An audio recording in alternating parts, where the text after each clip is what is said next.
to see you all. Everything is fine.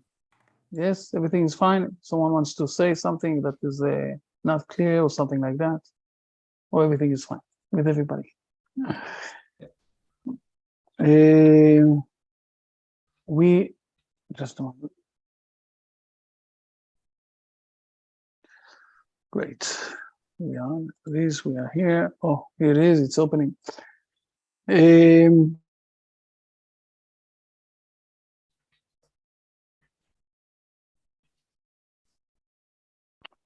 me open the right part in the Kuzari. We already learned a few things about the Kuzari. First of all, let me say a few words about.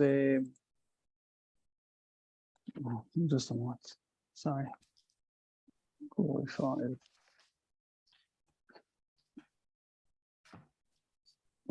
Excellent. This is what I'm looking for.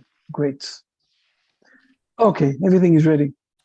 In a moment, we're going to share the screen and we're going to speak. First of all, let me start with this, that today, a few thousand years ago, Moses went up to Mount Sinai third time, and he started 40 days, where he got, at the end of those 40 days, he brought us the second 10 commandments, okay? Testimony, the stone of the second 10 commandments. As we all know, the first one he broke down when he came to the Israel area. They saw that they were worshipping to the golden calf, and he broke it. And then today he went up again to the Mount Sinai, and he brought the second one, and the first one and the second one together were sitting down in the tabernacle, in the place, in the holy place. Okay, so sitting there. We know that before the first exile, the people, king and the priest, they hid it somewhere in the area of the Temple Mount. We hope that it will come back to our history soon. We'll find it. Depends about a lot of things. But the most important thing is that those 40 days, starting today and finishing at what we call Yom Kippur, the forgiveness day, it's 10 days after Rosh Hashanah. In those 40 days, those are days that God is more close to us. When I'm saying to us, I'm saying to all of the world. Okay? God is more, those are days of repentance, where God is listening to us in a much more closer way. And if someone wants to do repentance to his bad behavior, to adjust from the beginning all sorts of ideas and things that he had, those are the days. So I'm inviting all of you to, to do some sort of a reassessment on all of the things that you thought, all of your behavior, all of the actions, like we all do. In those days specific, in Jerusalem, it's amazing to see how people are coming to Jerusalem as more and more that the days are coming towards Yom Kippur, what we call, to the end of those 40 days, where people are coming and all time of the day. Okay, you can find that every night there are 100,000 people in the area of the Kotel, of the Western Wall. Okay, because people are coming and praying there. Unfortunately, we don't have the permission, or we're not going to the Temple Mount. We are going, but it's only small bits, tiny groups of people. So those are the most important days with this, and this is a time to reassess a lot of ideas and deeds that we are doing to come to the best path. So it starts today. We called it Rosh Chodesh, the beginning of the month. So I'm with a white shirt. Great. Let's go on with the Kuzari. We saw already the beginning, the opening starts. Now, I will say a statement in the beginning, and then I'm going to put the Kuzari, or the next part of the Kuzari. But you sent me a very long email about the beginning of the world. I want to say a statement before we're going inside to what we're going to read. Until 70 years ago, maybe a bit more, that the Big Bang theory started to come to the world, the logic of almost all of the philosophers in the last 2,000 years, the logic is saying that the world don't have starting points. It was here forever. Only in the last 70 years, from the Big Bang theory, people are starting to speak about the beginning of the world. Okay, till then it wasn't. And if you were asking, I will say, thinking people who are connected to the normal, I will say, logic that was running in the world, they told you that nobody created this world because the world was always, nobody created, it was always. This was the logic of almost all of the philosophers. And if there was some philosopher, one or two who spoke about creation of this world, it was because the Hebrew nation said it 4,000 years ago, and the Christian also said it. So it was related with the religious of this man, not with the logic of this man. Logically, nobody thought that the world had a starting point.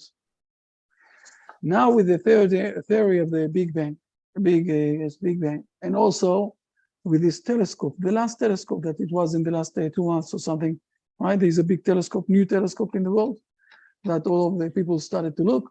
And people are saying, the scientific people are saying, hey, there is a beginning 4,000 billion years ago and a half, something like that, the beginning of the world.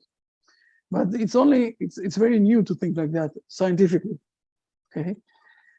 So one of the things that we're going to see now is how Rabbi Yehuda Halevi, in the book of the Kuzari, is trying to put inside the head of the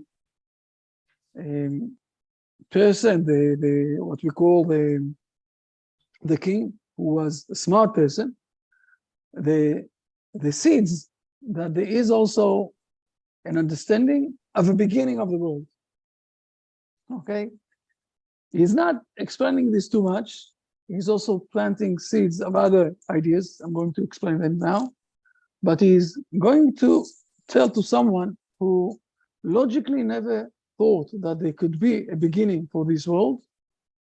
He's going to say to him, look, there is something here that is speaking about a beginning, from the beginning, from the chaos, okay? From the chaos till now. And for him, it's going to be a bit a new idea. Again, he's going to continue on the Rabbi Yehuda Halevi in the book. And I want you to remember that we're in an era that the list of the philosophers who don't believe in creation of the world, but only that the world was always, this is the mainstream of thinking, of thoughts. There are only some few religious, thinkers or few religious, smart people thought that also because of the religious side that the world was created, and this God who created this world. And they didn't know how to explain those two things. Okay, it's not going with the science, and it's not going, it's contradicted one to each other. So this was an opening statement. Why Rabbi Yehuda Halevi is starting to speak about this thing. And let's go now to the Kuzari, and let's speak about what is written down and to explain it a bit. So please read verse 44, 45, 46, and also 47. Okay? Okay, 44. Kuzari, it is strange that you should possess authentic chronology of the creation of the world. 45. The Rabbi, surely we reckon according to it, and there is no difference between the Jews of Khazar and Ethiopia in this respect. 46. Kuzari, what date do you consider it at present? 47. The Rabbi, 4,900 years. The details can be demonstrated from the lives of Adam, Seth, and Enosh to Noah, then Shem, and Eber to Abraham, then Isaac and Jacob to Moses. All of them represented the essence and purity of Adam on account of their intimacy with God. Each of them had children only to be compared to them outwardly, but not really like them, and therefore without direct union with the divine influence. The chronology was established through the medium of those sainted persons who were only single individuals and not a crowd, until Jacob begat the 12 tribes who were all under this divine influence. Thus, the divine element reached a multitude of persons who carried the records further. The chronology of those who lived before these has been handed down to us by Moses. Now, let's go step by step. As you can see, again, I'm reminding us all that this specific book, it's not a word-to-word what exactly was the discussion there.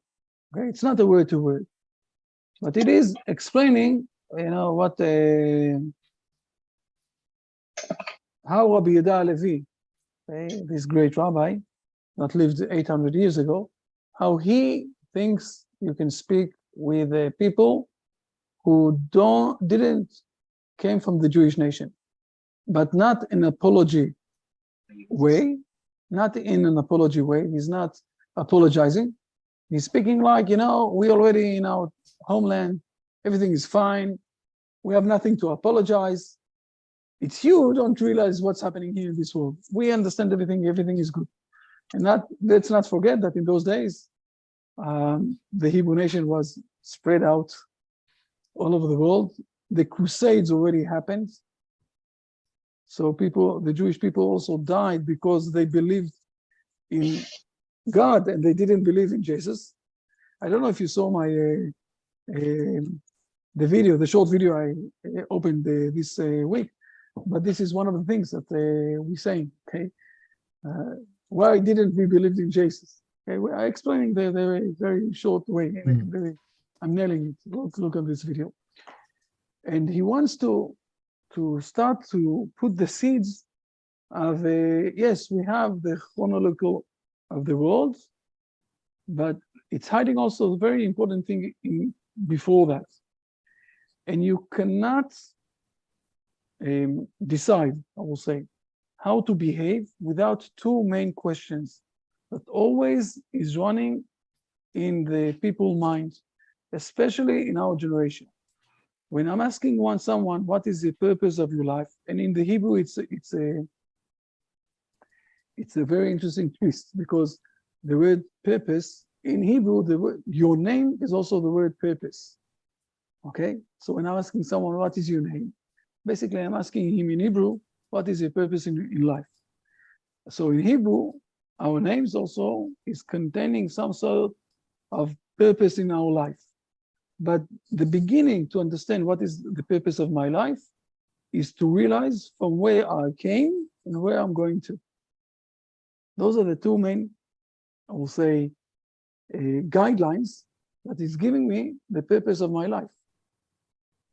The first question, when Jacob is running away from his brother Esau. Let me show this to you. When Jacob is running away from his brother Esau, you can see my screen, right? Yep. I need to move you a bit so I can open the thing. When Jacob is running from his brother Esau, okay? So he's asking, when he's meeting the shepherds, he's asking them exactly this question. Let me show you. I think it's here. No. Sorry, I need to go a bit more.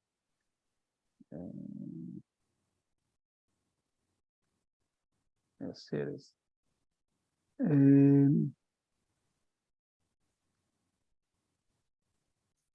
Okay, Jacob is going out from Beersheba and he's going to Haran. Jacob left Beersheba and went to Haran. He have the dream. I'm living not far from Bethel, by the way, where he was with the dream. Okay, the next chapter. He's coming to the people of the east, to Haran, and he sees a well in the field. And behold, 3 flocks of sheep that are lying there and everything else. And he is meeting the people there, and he's asking them, what exactly is his question? Jacob said to them, my brothers, where are you from? First question. Okay. This is the first one. Just a moment. It's from my bank. I'm sorry. Okay. Hello. Okay. אני בסדר? לא משנה לי. לא משנה לי. לא משנה לי. נכון. תודה. תודה. ביי. Sorry, let's share the screen again. I'm sorry. Okay, so this is the first question that people need to ask themselves, from where we came. By the way, I'm sure that if, for example, you will go to sleep in the afternoon for a moment, half an hour, just you want to rest a bit and you're going to sleep. And you will wake up and you will find yourself in a place where the sky is brown and it's taking out all sorts of fruits or something like that. And under your leg, it's blue. And a few people are jumping around you with beep, beep, beep, and with sorts of, something from their head. So you'll try to check that you are awake, not dreaming. And you will ask yourself, how did I came here? Okay, and how can I return back to my home? Right? Now, the truth is that it happened to us. When we went out from our mother's womb, suddenly we saw people around us speaking in some weird beep, beeps, beep, zeros that we didn't understand. The sky wasn't blue, it wasn't brown, it was blue. And the earth was blue, brown, and wasn't blue, okay? And we asked ourselves, what are we doing here? And how are we going back to our mother's womb? Or what is our purpose of what we're doing here? When are we going back to the other place? But what happened?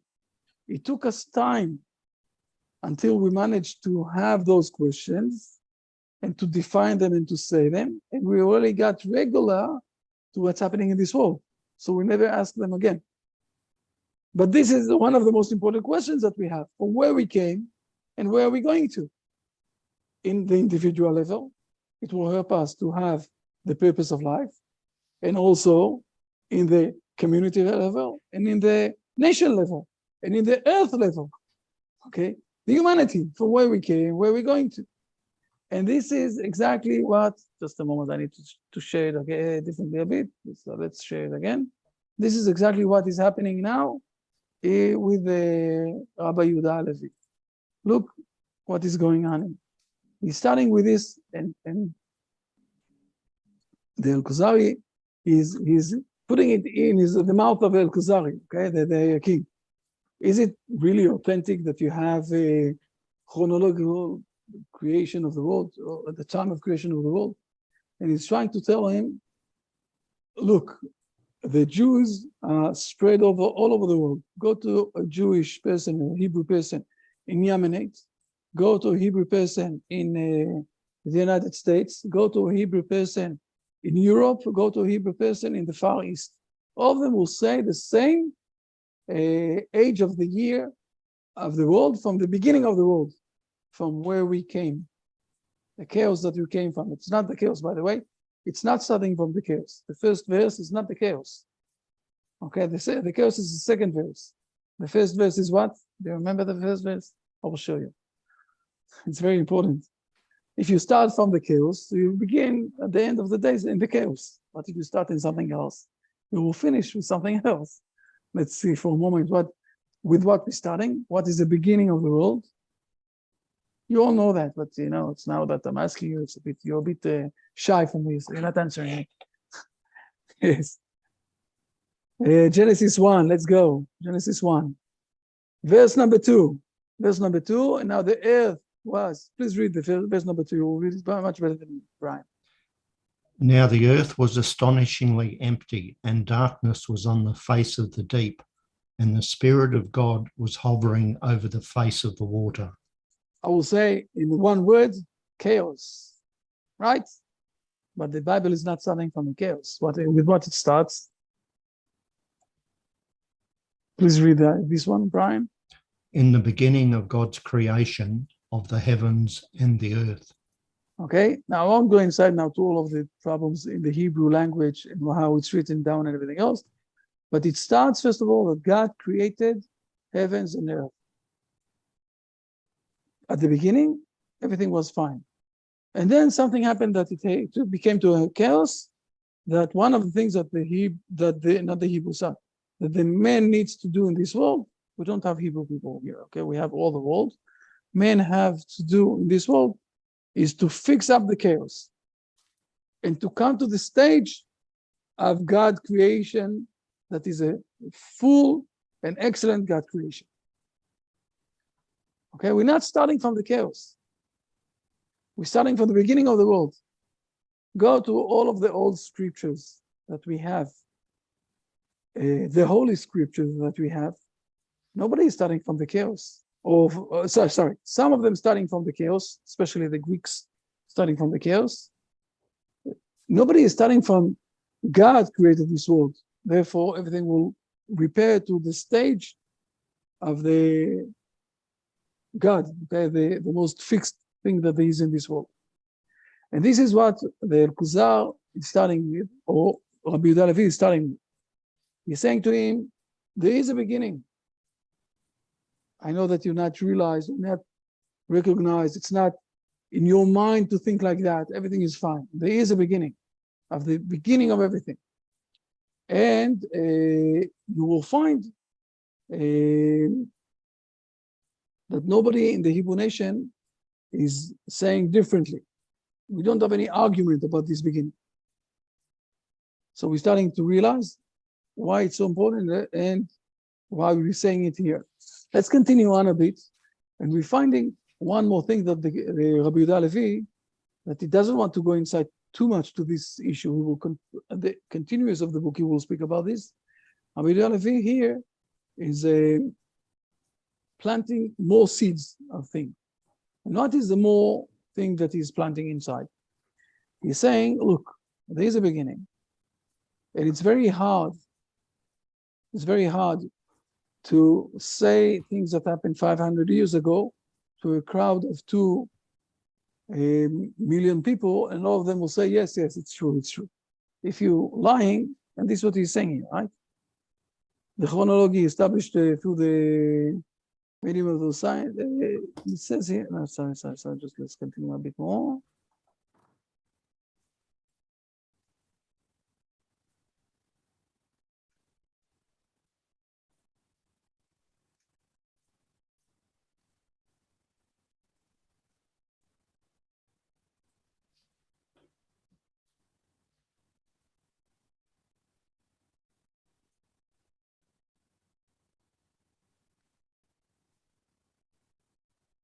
It's in the continuous. Okay. I will explain what it will be in another 2 verses, what I wanted to say. Here, what we have mainly is trying to start to explain what happened in the world, that the Hebrew nation is the most, is bringing the divine presence to the world. Okay?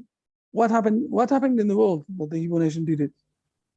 And he's explaining here step by step how the world went down 1 degree with things, and it stayed only with Abel, Shem and Abel, and then only to Abraham and Isaac, and each one of them also had someone that was an outsider and someone that was the continuous, until we came to Jacob, where it became for a full community that became after that also a full nation. And he's trying to put here that the ears of someone who is not related with the Bible and with the understanding of the Bible, what is happening here? Now, we explained this more than once, and I'm saying here in a few sentences. If you want, I can show this again inside. Abel was a prophet, and he called his son in a prophecy way. He called him Peleg. Peleg in Hebrew The meaning of this is that getting spread over, not staying in one place, becoming few communities. And it was because it was a prophecy. He called his son that on the day, the year that he will die, this is what will happen to the world, the Babylon Tower, where the people will get spread over all over the world. And the meaning of this is that the prophecy have, I will call it a vision. Now we're going to the second part. What is the aim? Where are we going to? What do we want to wish to accomplish? To come back to be united together, all of the nations. This is the wish of the prophecy, not to have a fight between Russia and Ukraine, not to have a fight between Chinese and the people of Li. What country you are in? Again, Li, in the country of Taiwan. Taiwan. Always I'm Thailand. getting confused with the countries. Okay, Thailand. not to have all those fights, but to manage to live together with the uniqueness of each family, of each nation. Okay, with uniqueness. I'm sure that Taiwan is not trying to conquer to occupy China. Yeah. Okay. Yep. And we know that Ukraine is not trying to occupy Russia. Okay. Why those Yes. people are trying? Yes. So the aim. So we have here two things. We came from God created us, and He created this world. There's a chaos that we need to repair. Where we aiming to go back to manage to realize that each person in this world have the image of God. Therefore, it's not appropriate to demolish someone because of someone else. We need to give space to everybody. And this is what he's trying to teach him here, to show him this idea that was in the beginning by Adam and Eve broke down, and it continued only in the family of Jacob. That this is their aim. This is the main part of the prophecy, to bring back, to unite back all the people of the world. And now we have here from where we went out and where we want to go. We're starting to have the structure of the world. It's very simple, very clear.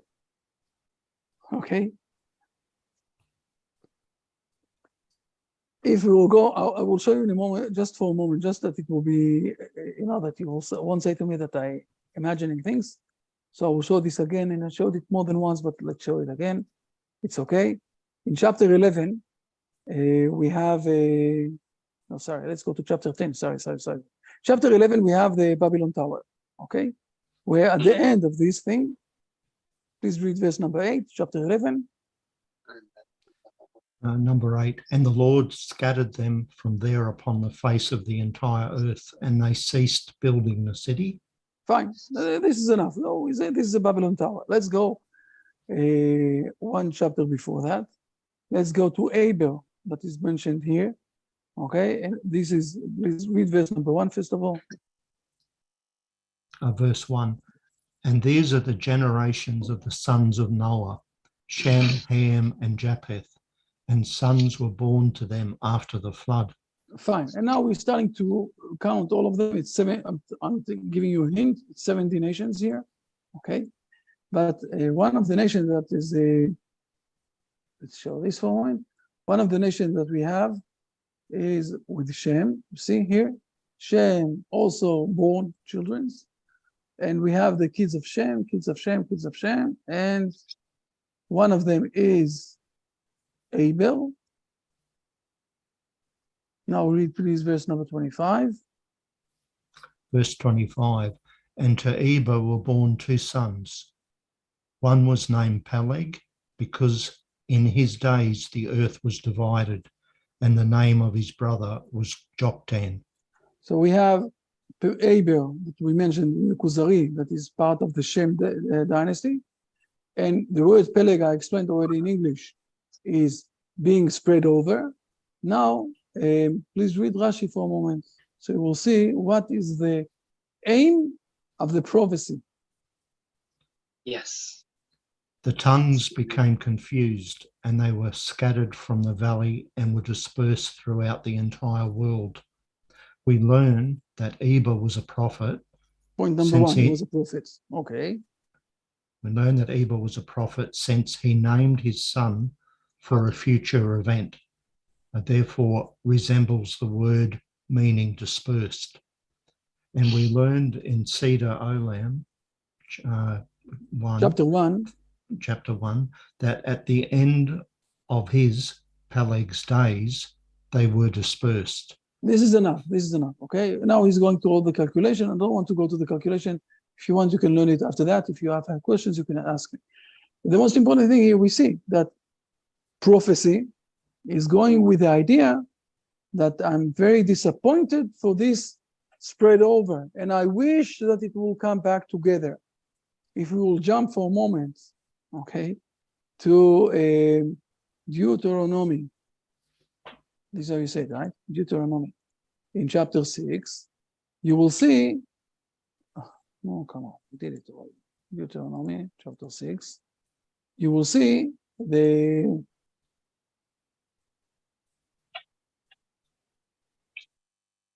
let's see it also with Rashi. You will see one of the most important verses of the Hebrew nation that we're teaching our kids in the first words that they know how to speak.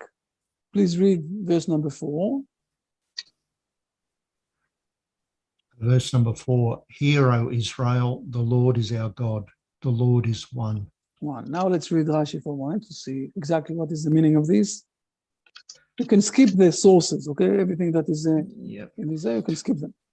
The Lord, who is now our God, and not the God of other nations, he will be declared in the future the one God, as it is said, for then I will convert the peoples to a pure language, that all of them call in the name of the Lord. And it is also said, on that day will the Lord be one, and his name one. So this is the main aim of the prophecy. So now we have the framework where we came from, not from the chaos, from God, created this world. Where we're going to become united back. By the way, but this is only something that I'm not going to explain too much. When we say that the Hebrew nation went to the exile in Babylon or was spread over in the exile all over the world, who was in the exile? The world is in exile. We just went to visit them in their exiles. Okay? The Hebrew nation is the only nation who have the promised land from God. This is our place. And when they went out to the exile to visit people who are in the spread over all over the world in their exile, to assist them to realize that God is one. Now that we came back, we can start to fulfill this prophecy for a fulfillment in a full way. So we're starting to realize that we have here, and this is when we're going back to the Kuzari. The Kuzari is teaching us here where we came from, where we're going to. This is the beginning or the most fundamental ideas if we want to speak about the purpose of life, the purpose of this world.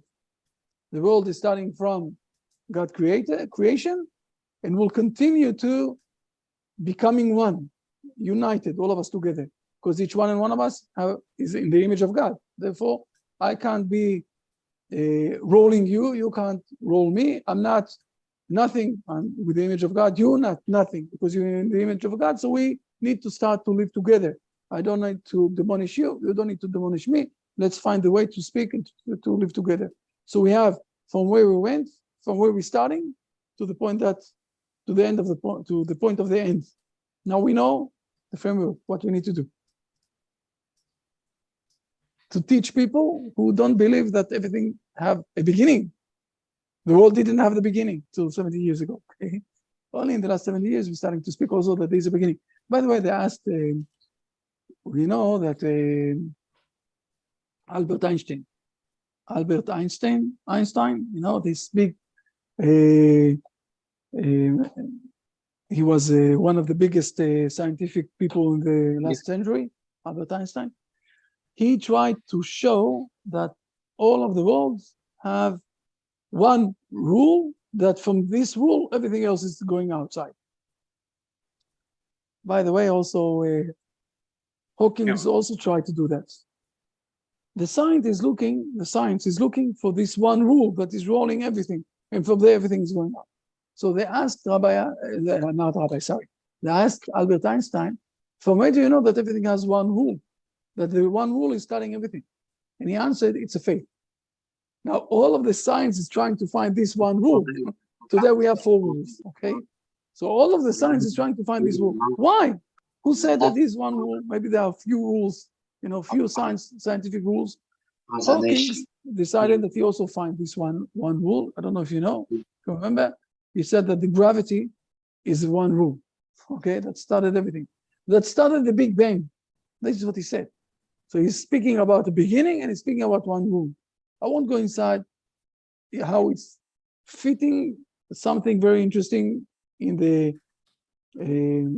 I will say, in the Hebrew inside tradition. I won't go inside to this now because I'm going to do for this also a short film, 4 or 5 minutes, about to explain this. But the idea that there is one rule that is rolling everything, it's a faith. Who started this faith? Abraham, the Hebrew nation who says all the time, we have one God, there's one God, there's one thing. Adam and Eve, he created Adam, and even Eve came out from him. Everything is one. Everything is starting from one point. Everything have a start point, it's starting from one. Who is saying this? So when I had 6 years ago, I had a very interesting discussion with a scientific person he's teaching in one of the universities in Los Angeles, and he's a scientific, and he took out a book about the Noahide, and he wanted to show that the Noahide is something real also in the scientific logic. I liked him very much. He was the Noahide, and everything is fine. He is Noahide. But the main thing is that the understanding of the Noahide is not coming from the scientific world. It's coming from his belief, okay, about the Noahide. The scientific world doesn't really believe in those things. So today we're speaking about a starting point of the world, but it's really new. Who knows if it will stay with us for a very long time? I don't know, maybe yes.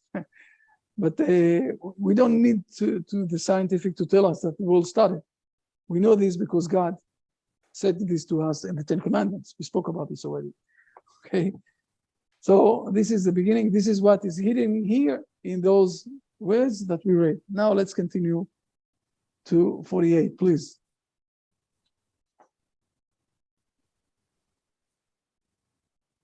Can you read 48 in the Kuzari? We've still got Deuteronomy on the screen, Rabbi. Oh, how come? Sorry. Let's do it here. Fine. Now what do you have? Excellent. It's there. 48, Kuzari. An arrangement of this kind removes any suspicion of untruth or common plot. Not 10 people could discuss such a thing without disagreeing and disclosing their secret understanding. Nor could they refute anyone who tried to establish the truth of a matter like this. How is it possible where such a mass of people is concerned?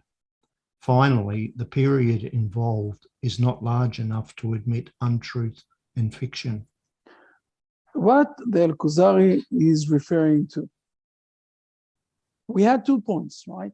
Point number 1 about the timing of the world, right? The timing of the world. This was in 45. Point number 2 we had about, I will call it the main part of the world who is holding the idea that we will manage to reunite together.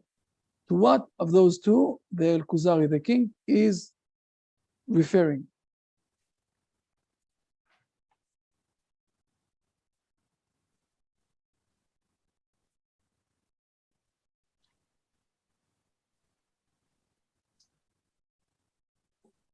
this is, it seems, Rabbi, like the more people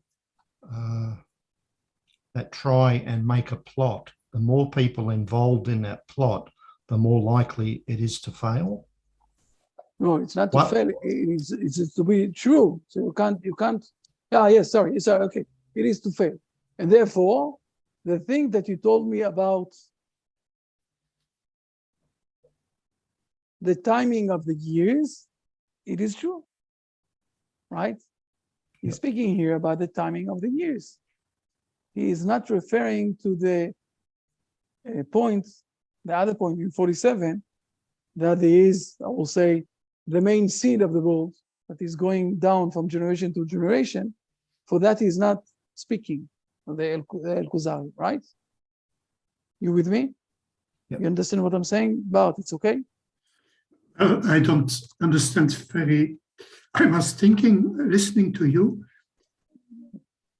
isn't there some tradition in about the chronology, a Hebrew tradition, going from Ever to Abraham and so on?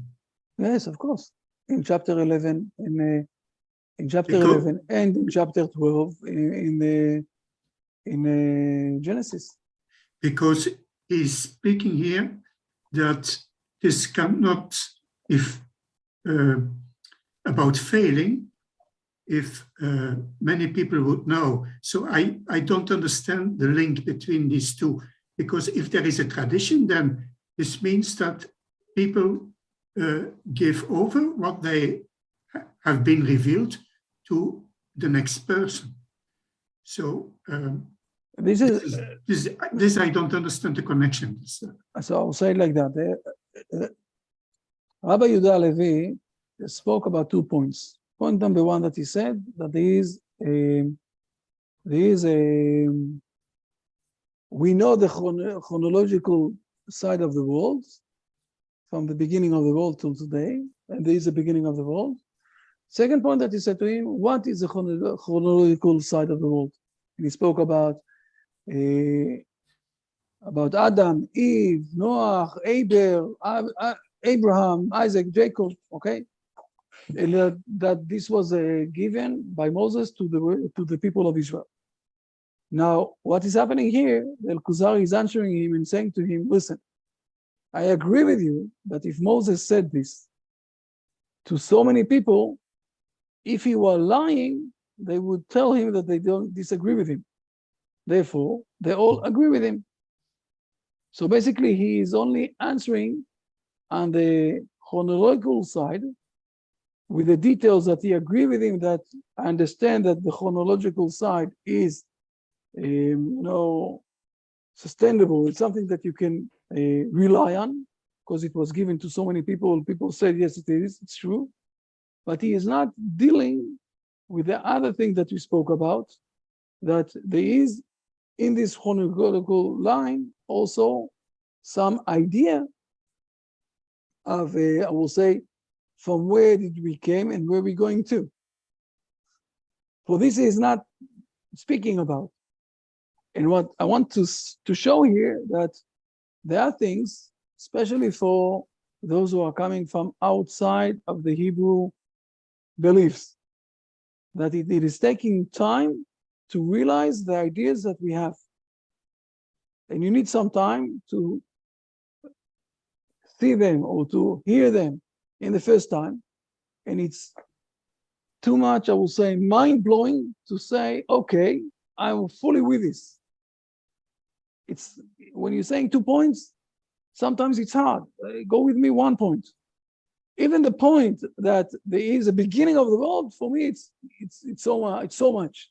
It's too much.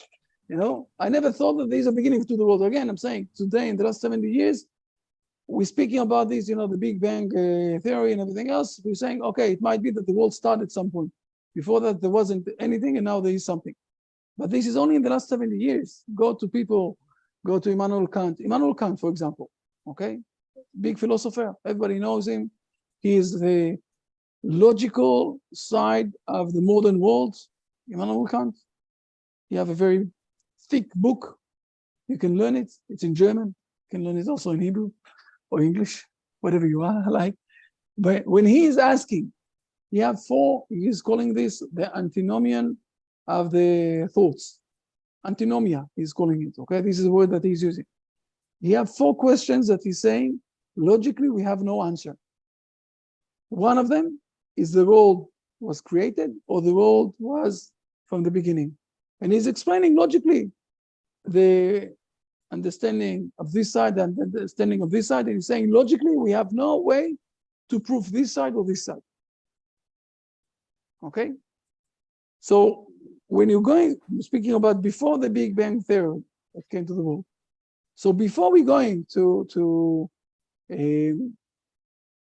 speak about also what is the world from where it starts to where it's going on, or from where it's coming to where it's going, when Rabbi Yehuda Levi is trying to speak about the world to have a beginning, for the Kuzari king, the one who wasn't born in the Hebrew nation and didn't hear that from the beginning, for him, it's, something like he's passing next to his head.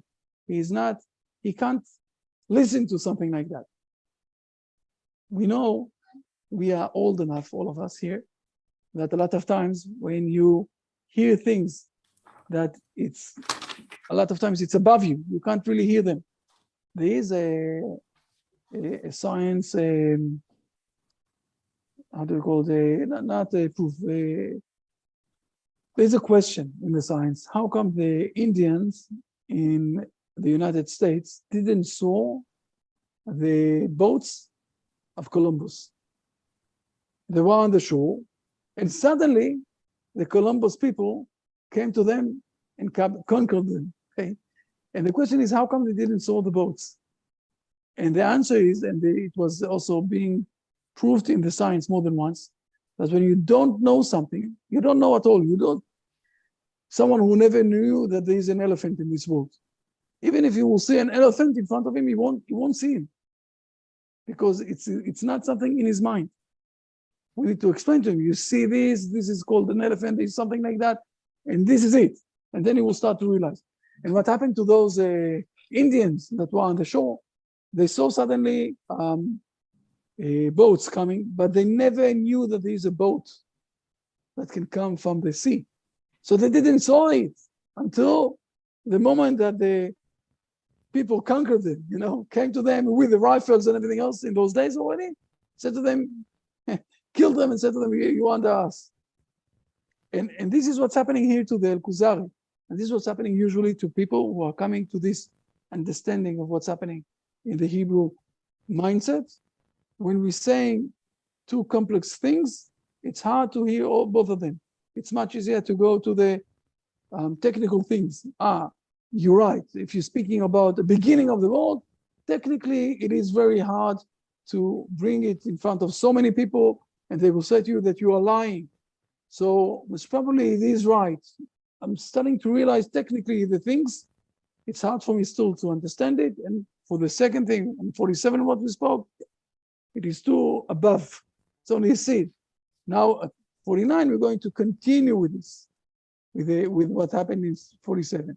Okay, we're going to say a few words that will bring it a bit more. I think that we need to do it in a bit more dual thing. So we will wait a bit with 49 for next week, like with El Kuzari, okay?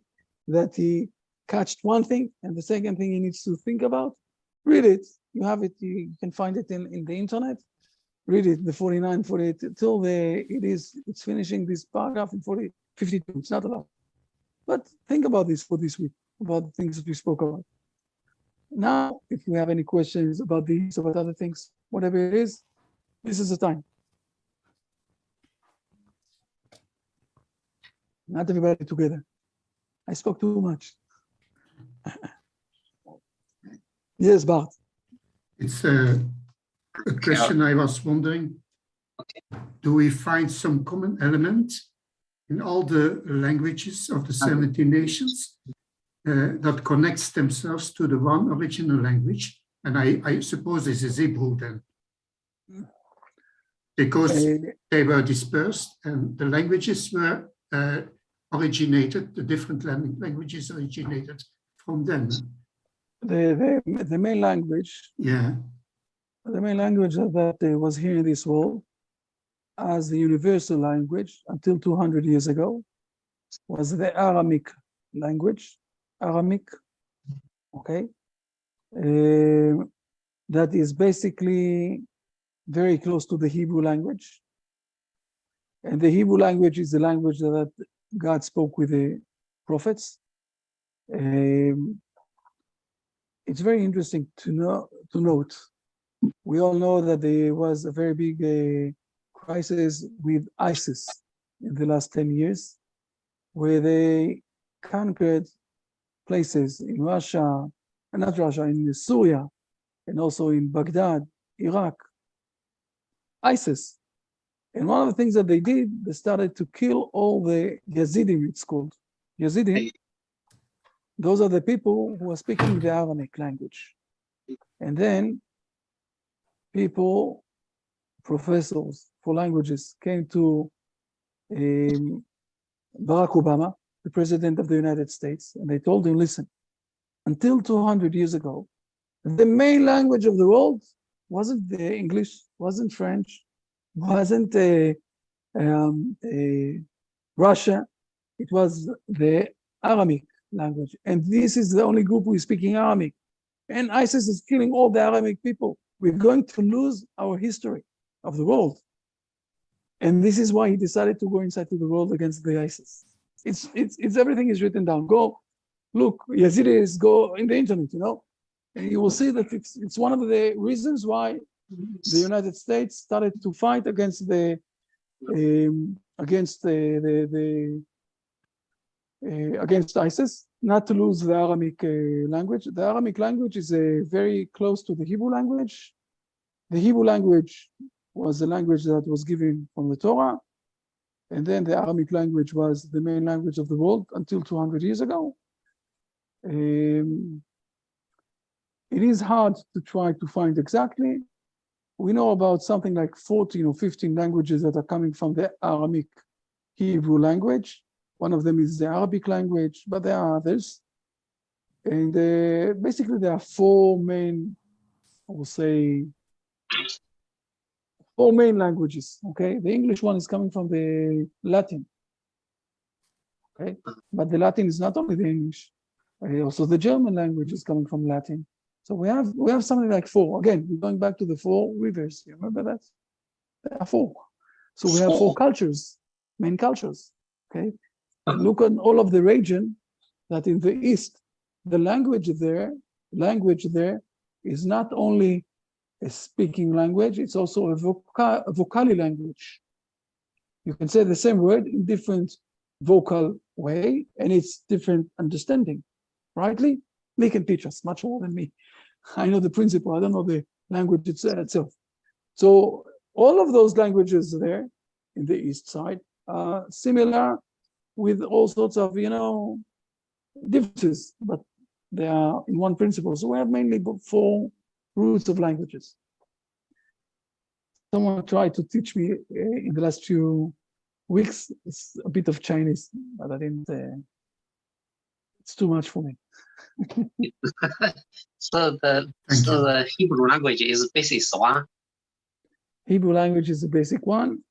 Okay. One of the uniqueness of the Hebrew language, there are a few uniquenesses, but one of them, each letter, it's also a word.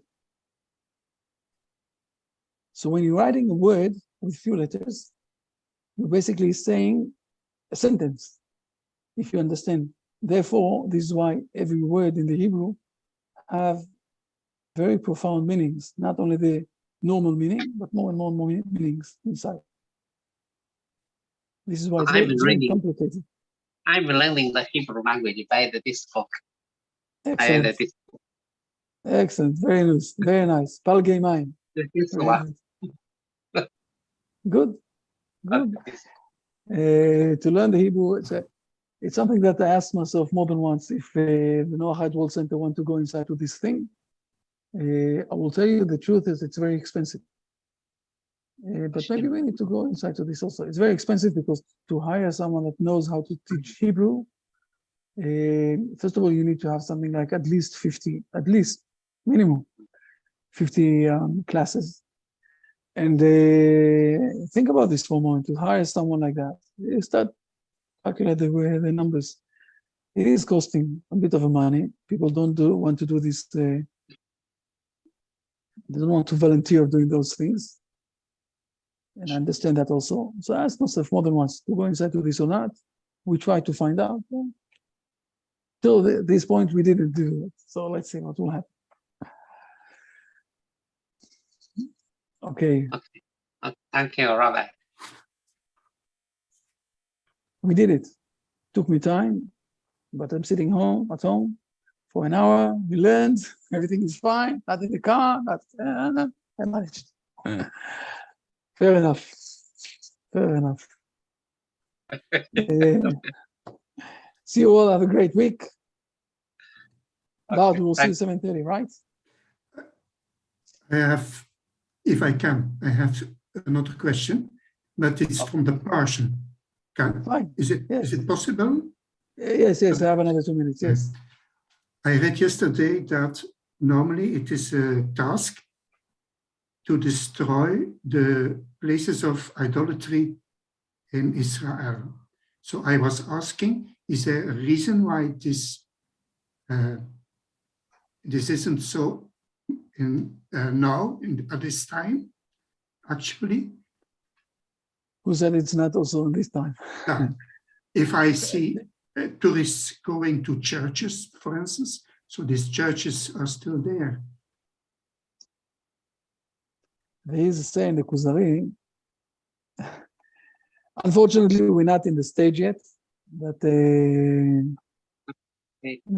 we're doing it, that we managed to do that. But it is true, we still need to do that.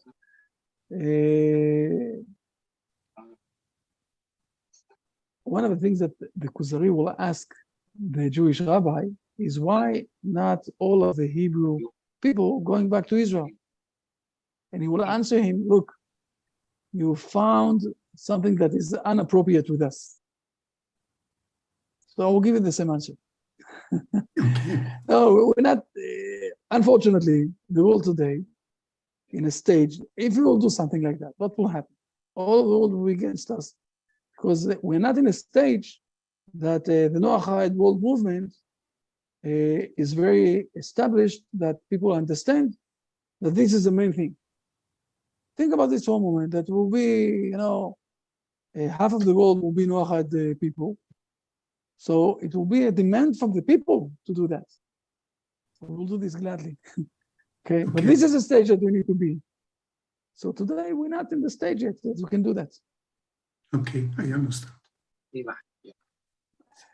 Fair enough. Have a great week, people. See you all. Yes. Have a great week. Bye.